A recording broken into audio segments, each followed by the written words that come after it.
All right, well, we'll go ahead and get started. My name is Cora.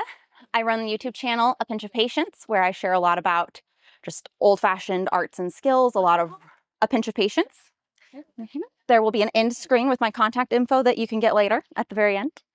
So I share a lot of those really traditional methods for just cooking from scratch and food preservation in general. One of my most popular and favorite topics is traditional meat preservation. So these methods are not new at all. They are absolutely as old as the hills. Most of the same methods that we use today can be traced back to very ancient civilizations.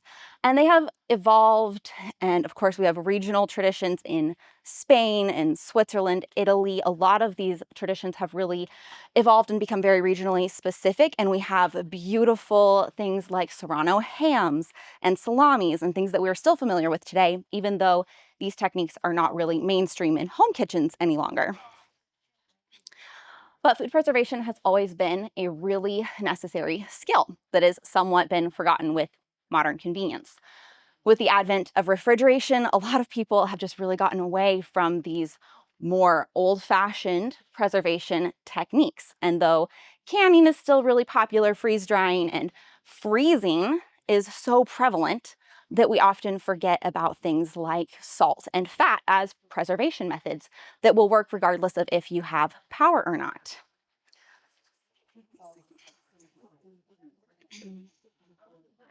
I also think that sterility culture is a large part to blame for why this isn't so commonplace anymore, right? What did you call it? Sterility. Okay. Has anyone taken a food safety course in their lifetime? What's the number one thing with meat? You don't leave it out. It never gets left out. You definitely don't hang it at room temperature for months or years on end on purpose, because surely you will get poisoning and you will die. Surely.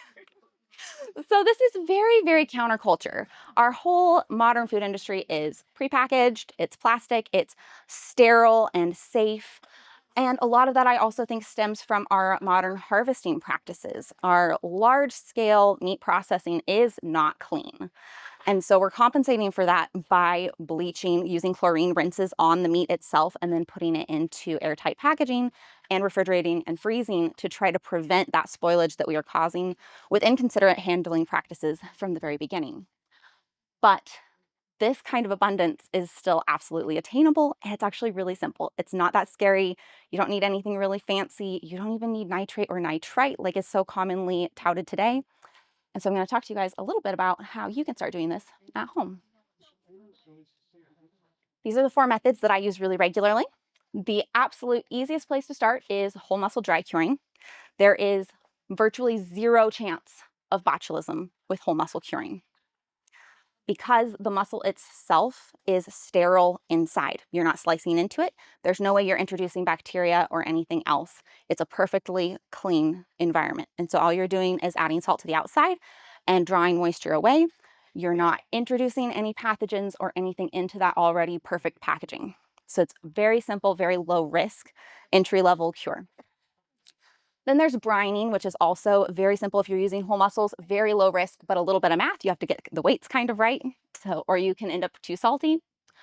Potting is a really fantastic method where you use fat to more or less do the same task as modern canning. So instead of using a pressure canner to cook and sterilize your meat, you're cooking it and then putting it into a sterilized vessel and using a thick layer of fat cooled on top to seal it in. And meat can store just like that for 6 to 8 months in a cool pantry or a basement.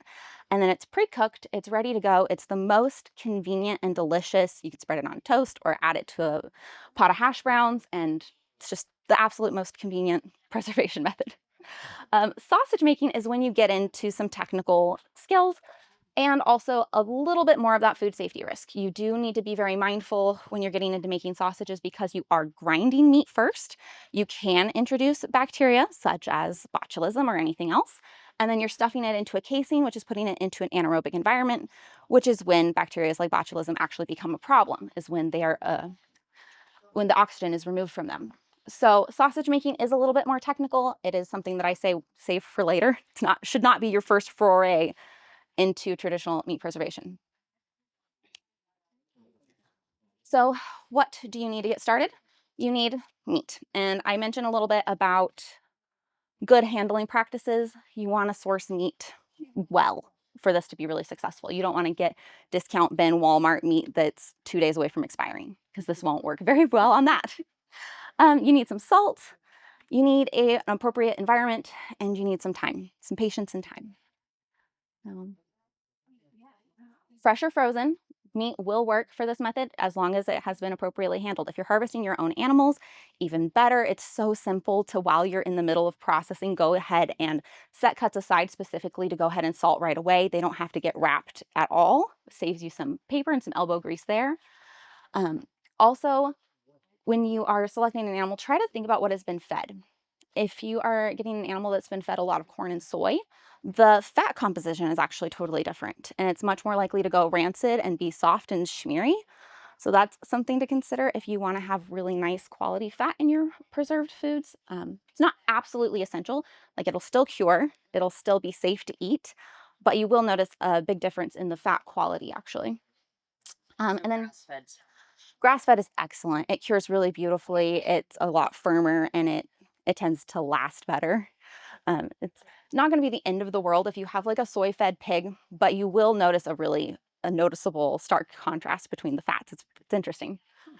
And then process mindfully. Just have meat that is being processed cleanly. If you're not processing your own animals, find a butcher or a homesteady friend who is processing and ask them about their cleanliness practices. You make sure that they're not, having fecal matter all over the place, and they're wiping things. Yeah, but ask a few questions, and it's pretty obvious pretty quickly if you go to a butcher shop and you're like, hey, how do you keep things clean? Like, what's the process from slaughter to packaging? Can you show me, or can you tell me details about how you keep everything clean in every step? And you'll be able to tell very quickly if somebody is being very mindful about their cleanliness practices, or if they just slap bleach on everything. Because just slapping bleach on everything is not going to help you be set up for success. It does not need to be sterile. I don't use bleach at all. I wipe all my wooden utensils and cutting boards down with an apple cider vinegar mix. And the bacteria on your healthy, clean hands actually aids a lot in this process, and especially in sausage making. The microbiome on your skin, if you have clean, healthy hands, actually aids in the cultivation of the appropriate bacteria that you want in this. So again, very counter to the modern sterility food culture. You don't want to wear gloves. You want to just use your nice, bare, clean, healthy hands and let the good bacteria proliferate. Okay. Salt, you just want regular fine grind salt, but without any additives. Did anybody know that salt is not typically just salt? That shocks a lot of people. They're like, what do you mean just plain salt with no additives? Salt doesn't have additives. It's a single ingredient. But 90% of table salt has added iodine and added anti-caking agents to help it pour more smoothly. And those things can't be in your cures because they will cause really funky flavors. And in extreme cases, they can even prohibit the cure entirely. So if you're familiar with fermenting veggies at all, it's the same kind of concept. Like pickling salt for canning, it's just plain salt because those additives interfere with the preservation process. So just plain salt. Can you use Himalayan salt? Yes, absolutely. Natural occurring minerals, Himalayan pink salt, Redmond's, sea salt. Yeah, Redmond's works awesome. That added iodine, it creates this really metallic funk. It's not great. It's not good. And pickling salt? Pickling salt is fine. Some things like corned beef, you can use the really coarse salt on, but most things you're going to want a finer grind. And then the world's your oyster. You can really play with this. Once you get the basic method down, you can explore so many different possibilities using sugar, herbs, spices, beer and wine, away from cheese making. You can really embellish to your heart's content once you understand kind of the base fundamentals, and it's an infinitely customizable and delicious venture. Now, environment is probably the second most important, if not the most important thing, right next to sourcing good meat. This really sets you up for success. If you get your meat right and you get your environment right, you are 90% there. I have been doing this for about 10 years now, and I have not had a single failed cure, except for one salami. One salami one time got me, but if you can just set yourself up with the right environment, it does the work itself. You do need somewhere cool to get started. So that can be a cold spare room, a basement, a root cellar, a shop or a garage, a drafty shed, anywhere that is out of the weather. It's relatively humid, about 60 to 90%, which is a little bit more flexible with the whole muscle cures. Like I said, they're much more forgiving. When you get into salamis, that is crucial. You must have appropriate humidity or you'll have case hardening, which is another issue as far as botulism goes. Indirect airflow, you don't want a strong breeze blowing straight on it because it'll lead to, again, that uneven drying. But some indirect airflow and dark or low light, which is especially important in fatty cures. If you have really lean things, like has anyone heard of biltong? It's a South African, kind of like a jerky, but like thicker. It's not sliced so thin and it's not cooked like our jerky is. So it's cured at around 70 to 80 degrees ambient temperatures, sliced very thinly and dried in sunny, drafty locations. And it is very, very lean. You only use the leanest cuts for biltong because it is done in a really sunny environment. That fat will go rancid really quickly in the sunshine. So something to consider if you're doing bacon or lomo or hams, and these really beautiful fatty things can cure gorgeously, but they're going to go rancid if they are in a sunny location. So would it work to do this in like a spare refrigerator? Yes, you can do this in a refrigerator, a wine fridge, an old fridge. You need to modify it a little bit to get the best results, like have a little fan and humidity, which I love these little analog hydrometer thermometers. I pop these around the house all over the place to find different spots in different seasons, and it'll tell me what temperature and what humidity level. So I can just kind of find little nooks and crannies that work well at different seasons. An old wine fridge is really good too. Those tend to be easy to set the temperature right. But yeah, lots of options. You can totally do this in a fridge.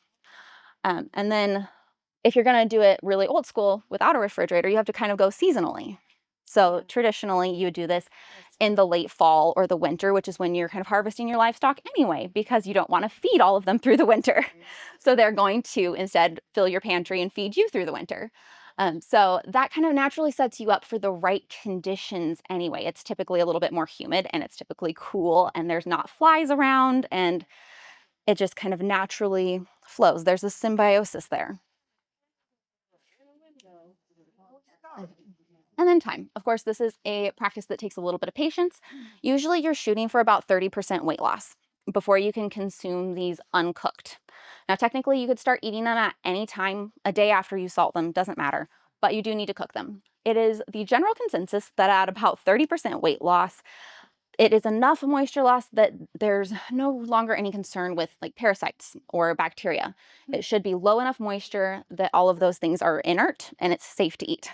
There's a little bit of debate. Some people are more comfortable with more like 35 or 40%, but in most of Europe, the general consensus is 30% for safety reasons. And once you get comfortable and you do a few, you can kind of see this by sight and feel, and it becomes pretty apparent when it's ready or not. But if you're just starting out, it's a good idea to go ahead and weigh everything at the beginning, wait for that 30% mark, and then you can feel really comfortable knowing like this has lost enough weight. It should be safe to eat raw. You know, it's been cured, but uncooked. And that can take anywhere from a couple of weeks to a couple of years, depending on the size of cure that you're working with. A little duck breast can take 2 weeks, whereas a full prosciutto can take more like 2 or 3 years. So it is a little bit of a labor of love, and you have to kind of plan that out, how long you're willing to have something in a specific storage location. So you can do this with poultry too? It depends. Ducks cure gorgeously. The breasts make beautiful little like Jewish hams, they're sometimes called, or duck prosciuttos. It is really, really lovely. The rest of duck I like to use in rillettes, which is a potted meat. Chicken I have tried. It doesn't make a very nice end product, in my opinion. And I would only suggest doing this with homegrown chicken because all commercial poultry in the US is rinsed in chlorine, which is not good for this. So there is some air chilled chicken, but it still usually is like wiped down with chlorine, which kills all of the good bacteria and just I don't know. It's not going to give you the highest success rates, and it also just doesn't make the nicest end product. So for me, it's not worth even messing with. But I've had some people tell me they've done this with rabbit after coming to my classes, and they've said their rabbit turned out great. I haven't done it on rabbit yet personally, but I've done duck, pig, goat, venison, beef, and sheep. Yep. And all of those have been lovely. Okay. So if you guys want some more information on this later, you can go to my website. I have a whole free resource page with my favorite book ever. All of my YouTube videos with different hands-on, like full process demonstrations of different curing projects, all of the equipment and ingredients that I use really regularly. And then also I've got information for joining my membership if you want to really have some one-on-one continued hands-on support through your journey. What's the name of it? A Pinch of Patience. One more page and I'll have it. Let's see. There you go. Thank you. Yes. So that'll show you guys all of the tools, the meat hooks, the tubs, the everything. And if you are really wanting to give this a go and you'd like to have some ongoing support and encouragement and have somewhere where you can share pictures of your projects and updates and questions, look at that membership, because it's hard to do all of that in the YouTube comments. And so to go a step further and really have a space where we can all actually share and connect, and I can do those Q&As and some support, I'm excited to be launching that. So I did bring a couple finished products, and I brought some raw meat that I can actually do a quick little demonstration and show you guys just how easy it is. But if you guys have any questions before I do that, or do you want to do that first? On the potted technique. Oh, yeah, tell us more about that. Yeah, so you can shred it or cube it. I've done both, and you can do it, you can cook it in like a bone broth and then just do the fat on top, or you can actually cook the whole thing in really fatty, like you can cube up a really fatty pork shoulder or something and kind of do the whole thing in fat. And both ways are really good. I prefer the really fatty, honestly. It's very rich. And you can just scoop it out and mix it in with some hash browns and bake it, and you have all the fat you need right there for the whole batch. Can you do chicken? Like, we have tons of chickens. Can you do the homegrown chicken that way too? Yes, chicken does the potted meat way better than it does dry curing. Chicken will do that really beautifully. You'll probably have to add extra fat because they don't typically have enough to, Beef fat or yeah, tallow or lard or something else. Yeah. Canning, so doing the chicken, you're drying it and then putting it in the jars and cover it in fat No, you're actually cooking it, like you're slow cooking it like you would in a seasoned broth kind of, and so you get it all really nice and seasoned and rich, and Okay. and then you pour that thick layer of fat over top, and it's really decadent. It's really yummy. Is any of the broth in with it? Yes, you have a little bit of broth in with it, and you push it down really good so you get all the air bubbles out. I have a full tutorial on my YouTube Okay. on the yeah, I Riet. need to watch that. Yeah. So I've done before where I've done like the broth and the meats and everything, then put it in a jar, and then it creates that solid fat on top. because you're not pressure Yeah. And do you put it on you have to put it in the fridge? You can put it in the fridge or anywhere probably in that 50-degree range. I usually, No. in my current home, I'm having to put things in the fridge. I don't have as cold of a spot in this house as I used to. I used to have a spare room that just stayed like 40 to 60 degrees all winter, and I was so spoiled. Yeah. But I kept Riettes in that room for 8 months, just unrefrigerated, and they were great. How long? 8 months, up to about 8 months. Mm-hmm. Do you know how many jars of stuff I threw away because it was like a month old, and I was like, oh well, it's not new anymore. I better throw it away because it's probably bad. But I mean, yeah, use your senses. Your nose generally won't lead you astray. Of course, there is like the risk of botulism, and that is tasteless and smellless and all those things, and it's kind of the big bad in the food preservation world. But if you are starting out really clean, you know, your jar was sterilized, your meat was hot when you packed it in, the chances are so ridiculously low. especially if it's in the fridge. Especially if it's been kept kind of cool. So use your nose. If it smells bad, don't eat it. Well, cook stuff, reheat stuff. Exactly. And then if you're eating the potted meats uncooked, if you're not reheating them afterwards, there's technically a slightly higher chance. But if you're cooking it, that'll kill everything anyway. Are you sealing the jars at all with the potted meat? No, I mean, if I do them in canning jars, they'll kind of naturally seal on their own because it's hot. But I've done it in also like large ceramic crocks with just a loose little lid on it, Oh, okay.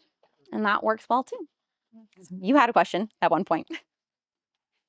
I don't want to gross anybody out, but is there a time you might would you be concerned about parasites? She covered Yeah. one. So that's part of the 30% weight loss. You do want to wait for it to lose a certain amount of weight before you're eating it uncooked. So doing will come even after the cure. Yeah, once it loses a certain percentage of its moisture, its water content, the parasites that are there, if there are any, should be inert. They should be died off and considered generally safe. Another thing I've seen, if people are really concerned about parasites, especially in like Texas and places where they're hunting wild hogs, people will freeze it for a couple of months first, just to be extra safe on the parasite side. If you're raising your own animals, it's, you're pretty comfortable with your own parasite load. You should know pretty easily, your own animals. And if you're hunting, look at the liver, use your eyes, be aware that parasites are a thing. But yeah, that 30% weight loss is partially for parasite loads. Oh, sounds Mm-hmm. Anybody else? Okay. This is a little piece of lamb belly that I just did the most basic salt dry cure on about 8 months ago. And it's just been hanging out in my bedroom because it's the darkest place in my house. So if you guys want to take a look at that, it is. Would you eat this? So if I'm gonna eat this, this is pretty fatty because it is just a little piece of like flank off of a lamb belly, and I did smoke it. I will just cube it up and use it kind of like guanciale, if anybody's familiar with that, like the cheek bacon in Italy. It's typically used as the fat source in a recipe to add a lot of flavor, but also that is your cooking fat. So you start by sauteing up a little bit of the bacon, and that gives you the cooking fat, and then you have this really nice, salty, smoky, delicious fat to cook whatever delicious starchy thing you're cooking. I love that idea. It's just like, I just love that. It's so convenient. It's not bacon like we think of today. It's not that really soft, flexible. I'm not getting like breakfast bacon out of this, especially with the lamb because it's so skinny, but it does make a really decadent addition to like risottos or just as the cooking oil for frying vegetables or frying potatoes and it's room temperature. It's just hanging out ready to slice off of whenever I need it. So I'm not having to defrost or premeditate anything. It's so convenient. And they said have to rehydrate it. You can, if it gets way too hard and you're struggling with it, and depending on the preparation that you want it for, you can cut off a chunk and soak it in water for a couple of hours, kind of let it soften up, and that'll pull some of the salt out too if you've gotten your cure too salty on accident. So that's definitely an option, but this piece in particular is quite fatty, so it'll stay much tender for a lot longer. Really lean things will dry out and get brittle much more easily. This that we're talking about gives all of us the opportunity to take your cooking to a completely different level. Yeah, it's Nobody really else can do it different. because they're not doing this. Yeah. That's when I hear you talk about the flavor that comes from these. It's yeah, just Yeah. I love that idea. And then this is a traditionally cured sausage. I would not call it a salami because it's not technically salami, but it is beef with pork fat, and it just cured in my house. No refrigeration, no nitrate, no nitrite, nothing like that. It's getting a little bit wet in the rain, but if you guys want it. And if it's not drying out completely, how long do you let that hang? That's good. So anywhere from, I think salamis like this, I pressed this one a little bit so it would go a little bit faster. And it took about 3 weeks to get to an eating weight. And then you can let it just go until it's bone dry if you want. Right. Yeah, it doesn't hurt anything to let it keep going. If you notice the texture is kind of wrinkly, that's how you know that it's losing the moisture properly. And so it'll kind of shrink wrap and get wrinkly and lumpy on itself. If you still have a really plump sausage that hasn't gotten any of that surface texture, then that is usually a sign that something might be going awry. It's not losing moisture the correct way. So in doing an open cure like that, Mhm. how long can you leave it just in a cellar? indefinitely. That's what I figured. Yeah, Yeah. it's pretty indefinite. The real, I, I was looking for it and I couldn't find it. I have somewhere set aside for this reason, like a 4-year-old piece of pork. And it got put in a box when I moved it. I can't find it. It's somewhere. But I trot it out for things like this. It's like a 4 or 5-year-old little piece of pork. And, you know, it's really firm now because I've been keeping it in the least ideal conditions possible on purpose, just for giggles, just for my own personal amusement. And it's still fine. I still eat it in an emergency, but but the fat is definitely gone yellow, and I'd want to trim that off and stuff first. But yeah, How would you cook that up? the sausage or the bacon? Yeah. Well, yeah, both. Well, this I just eat raw. Oh. Yeah, I'll slice it really thin with, you know, cheese and crackers. It's a really yummy snack. My kids love this. They go nuts for it. Or you could dice it up and add it to pasta, potatoes, pizza, whatever floats your boat. Yeah. Kind of base. Yeah, anything. Yeah. Super yummy. And you can make these really fatty or really lean. Like there's a ton of room to really make this different. And that's something that I get a little bit in trouble for online is I'm not really good about terminology because I'm not too persnickety about it. At the base, at the core, all of these principles are the same. And then we have all of these really, you know, protected food designations of these specific names. Like we've got the Serrano hams and the salamis and the, you know, there's all the special, fancy, very exclusive club names for all of the particular things. But at the base, they are all the same principles and the same techniques. And people are just applying them in special orders that have been special in their region. So now they're these elite food items.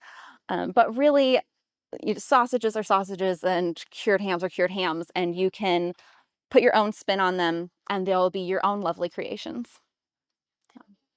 Anyway, if anybody wants to peek at that is my absolute favorite handbook. I bought that 10 years ago when I first started down this journey, and it is a really, really wonderful place to start. But yeah, I'll show you guys how very simple this is. When I'm doing really big batches, I have this tub set up with holes drilled in it. My holy tub and my unholy tub.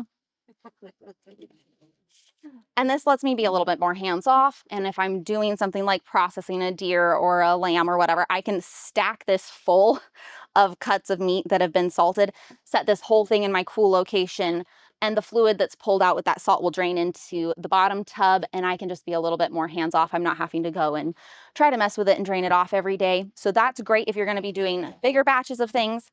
But if you're just doing something little, even a little glass Tupperware like this can work really great. So I brought one little loin with me today to show you guys. And I washed my hands right before this. Now this was previously frozen, so it's a little bit drippy, but if you're starting with something fresh, just kind of pat it off, get some of that excess moisture off. And at the very most basic level, all you need to do is take some salt and cover all of it. And this is clumpy because there's no anti-caking agents in it. And this is actually a little bit thinner than what would probably be ideal, but it's the salt that I bought in bulk when I panic bought when my regular was out of stock. And so it's what I've been using.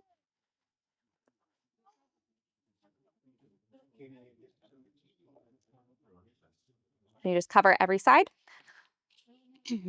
and shake off any excess. If it's got any folds in the meat, do you try to make sure salt is getting into those? I don't worry about it too much. If I'm doing something larger, like a whole leg of lamb or something, I do make sure I clean it up really good so there's not any really jagged bits or large flaps. Like you want to kind of get it cleaned up a little bit. But that's literally it. And then I'll let this sit. This is about 1 pound. And a good general rule of thumb is about 1 day per pound of meat. Or sorry, 1 day per 2 pounds of meat. So I could let this go overnight, or I could let this go up to 5 or 10 days. It's really very flexible. Like the stakes on a whole muscle cure like this are so low. It's very, very flexible. If you wanted to dress this up, you could put it back in your container and pour a little bit of wine on it, add some spices, do kind of a hybrid cure, dress it up, make it nice and fancy, and just let it sit there in its cure. Like I said, at least probably a day, and then depending on how big whatever you're working with is, go incrementally by 1 day per 2 pounds, and then rinse it off.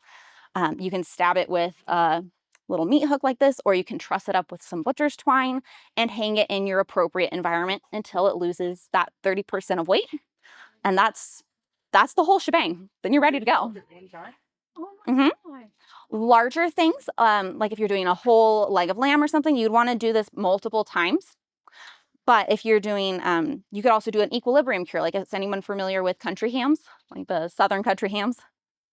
Yeah, so they'll take the weight of the initial ham and they'll do a percentage of its weight in salt and sugar and spices and wrap it all up so that it is staying, the cure all stays with it and it kind of marinates in its own little wrap, and then hang it for a certain amount of time per weight. That's another great option. That is an equilibrium cure, which is a little bit more technical than just the salt box method. It's like the easiest place to start. But yeah, you can do the equilibrium cure. I think it's usually 2.5 to 3% of the weight in salt. Are you drying it before you smoke it, or you're doing smoking in place of drying? So what I usually do is I do this salt step, and then I typically rinse my cures. That's not technically something you have to do. Some people don't like to do that, but especially if I'm using whole spices or anything that's stuck to the outside, I like to rinse it off. And then I'll smoke at that point to get it nice and dry. And then I'll move it to my location. You want a cold smoke. You don't want to be doing hot smoke and cooking this, because yeah, you don't want to be cooking it. That will actually prevent the proper curing. That's going to shorten your shelf life, not lengthen it. So cold smoke, you want it to be typically like under 80 degrees temperature in your smoker. And depending on the size and how smoky you want it, you can smoke it overnight. You can smoke it for a couple of days. Yeah. But this doesn't have to be smoked. Oh, it doesn't have to be, but you can. If you want to smoke it, you can. So then after this, you would just put it in the wine fridge or the cellar. Yep, and yep. let it go. Yep, you can pop a lid on it, or you can not. Lid is optional, depending on preferences. And if you have pests or something, obviously you'd want a lid on it. But yeah, you just pop it in your cool spot, your basement, your cellar, your pantry, your fridge. And why do you rinse it again? So I like to rinse it to get any extra salt off, and if I'm using any whole spices, helps get just kind of a nice clean surface. And then sometimes if I want like it to be black pepper coated, I can rinse it and then I can roll it in pepper or something for the final hang, and it just gives me a nicer finish, I feel like. Yeah, and that. So I've done just a tiny bit of fish. Fatty fish is a little bit harder, just because the oils don't, they don't dry out as well. Whitefish is pretty easy to do. Norway has a lot of salted fish in their traditions, and you just clean it, slice it in half, salt the heck out of it. You actually like put it in here, cover it entirely with salt, and let it just bake in salt for a week or so. Take it out, hang it on the clothesline, let it dry in the air until it is a little fish block, and then you toss it in a box in the pantry, and then you have fish ready to go. Using the can jars method, are you cooking the fish and then can you cover that with tallow, or does that? So I've not done that personally with fish. I don't see why it wouldn't work, but I have not personally done it with fish. Yeah. I know Gravadina can salmon all the time. She can it. So. Yeah, I can it. I smoke it and can it a lot. I haven't tried the potting with the fat layer on top, but I don't see why it wouldn't work. I've read some historic recipes on called, what did they call it? I think they called it potted salmon, yeah. And it was done with butter, but I don't see why it wouldn't work with any other fat either. Butter's Yeah. better. Right? Clarified butter. Okay. Yeah. So it doesn't go rancid as easy. And then yeah, I don't see why it wouldn't work. I just haven't tried it yet because I don't have a great source for salmon. Cora's YouTube is really nice. It's kind of how I found her. Each one is very short. I don't have a lot of time to commit to YouTube things, but hers are just so to the point. Her mannerism is so, I find, just comforting, and it makes me feel like I can do it. I did buy the book, and I still am overwhelmed by reading the book. So I just have to send her messages and say, help me, because it is scary. It really is Yeah, scary. it can We be. are taught to not do this. Yeah, it is very counter modern food culture, but if you can get past that, it's very fun and it's very People rewarding. who want to get past that and Yeah. are moving our way like, yes, To a healthier alternative. I mean, truly. Yeah, Yeah. it is. And you can go down the, conspiracy trail of why have these methods fallen out and why is there so much fear around home preservation of any kind? There's so much fear around home canning even. A lot of these methods aren't mainstream here, but they're still mainstream in most of Europe.